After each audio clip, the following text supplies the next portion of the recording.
চলে এসেছি আর খেলার খবর চ্যানেলে বিগ আপডেট নিয়ে। তো চলো বন্ধুরা, খুব গুরুত্বপূর্ণ আপডেট নিয়ে চলে এসেছি। ফুল ভিডিওটা দেখতে থাকো, স্কিপ করবে না।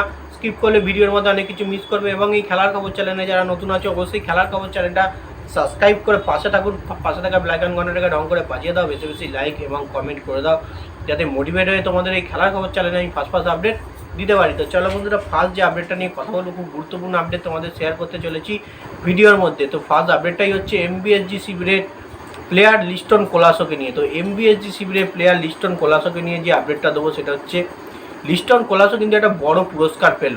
তো এমবিএসজি শিবিরের প্লেয়ার লিস্টন কোলাসো যে বড় পুরস্কার পেল সেটা হচ্ছে, লিস্টন কোলাসো হচ্ছে MBSG player of the match পুরস্কারটি কিন্তু পেয়েছে অনেকদিন আগেই, সেটাকে কিন্তু রিভিল করতে পারেনি।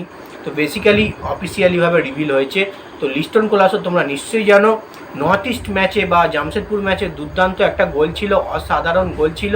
সেই গোল করার পরই কিন্তু সে সেলিব্রেশন, সে রোনাল্ডো যে তার সেলিব্রেশন করেছিল।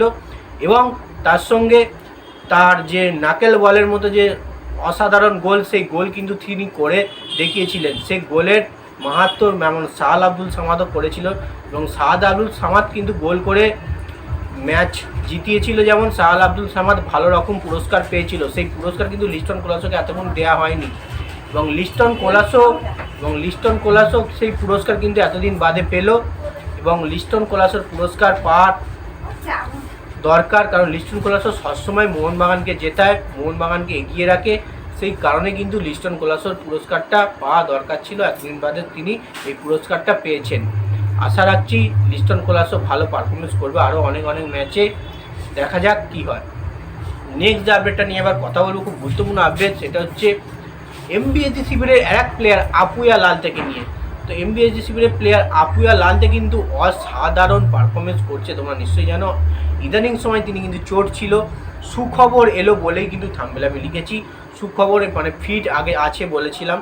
তো বেসিক্যালি আপুয়া লালতে কিন্তু সুখবর বলে আমি আগে ভিডিও করেছিলাম। এবারে কিন্তু আমাকে একটু চেঞ্জ হতে হচ্ছে। এফসি গোয়া ম্যাচে কিন্তু নট অ্যাভেলেবেল হতেও পারে কিন্তু এই আপুয়া লালতে। তো এফসি গোয়া ম্যাচ তোমরা নিশ্চয়ই জানো, যতটা ভাইটাল ম্যাচ ততটা কিন্তু অসাধারণ। এই ম্যাচে কিন্তু জয়লাভ করতে হবে, কারণ এই ম্যাচের জন্য কিন্তু প্রতিটা মানে মোহনবাগান সমর্থক দেখার জন্য উছিয়ে রয়েছে। আপুয়া লালতেকে মনে হচ্ছে নট অ্যাভেলেবেল হবে, কারণ খুব একটা যে তার চোট খুব তাড়াতাড়ি যে সে সুস্থ হয়েছে তাকে যে পাবো আমরা তা কিন্তু নয়। হ্যাঁ, তিনি ফিট হয়েছেন, অনুশীলন করছেন। কোচ কিন্তু কোনো রকমই রিস্ক নেবেন না তাকে ফার্স্ট 11-এ নামানো। হয়তো তিনি বেঞ্চে থাকতে পারেন এবং নেক্সট ধাপে খেলাতে পারেন, এবং যদি খুব খারাপ হয় তিনি কিন্তু এই গোয়া ম্যাচও অ্যাবসেন্স থাকতে পারে, গোয়া ম্যাচেও আপুয়া লালতেকে নিয়ে।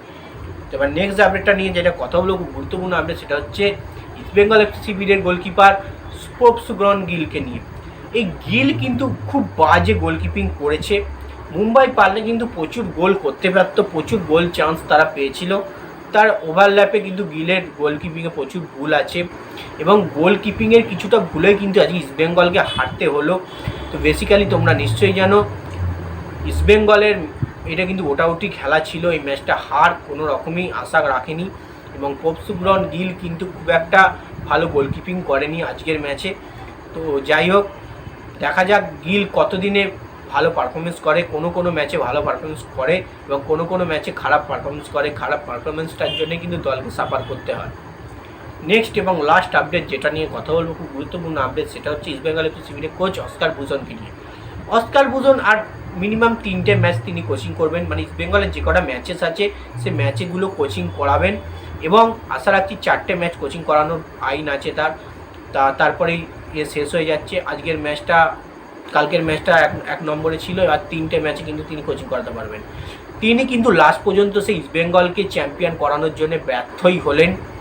ইস্টবেঙ্গলকে অনেকটা তিনি এগিয়ে এনেছেন, আশা দেখিয়েছেন, এই মৌসুমে ভালো করিয়েছেন, কিন্তু লাস্ট দিকে যে পারফরমেন্স করছে এবার ইস্টবেঙ্গলে এখন প্রতিটা ম্যাচ জয়ের দিকে যাওয়া উচিত। কারণ ওড়িশা ম্যাচ কিন্তু খুবই লো কোয়ালিটি ম্যাচ, ওড়িশা দলে কিচ্ছুই নেই।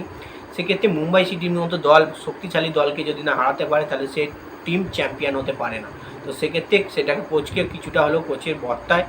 আশা রাখছি অস্কার ভুজনের আন্ডারে কিন্তু ইস্টবেঙ্গল চ্যাম্পিয়ন হবে না। যাই হোক, এই আপডেট ছিল। ভিডিওটা যদি ভালো লেগে থাকে লাইক কমেন্ট শেয়ার সাবস্ক্রাইব করে পাশে থাকে। চলো বন্ধুরা, বাই, আবার নেক্সট ভিডিও দেখা।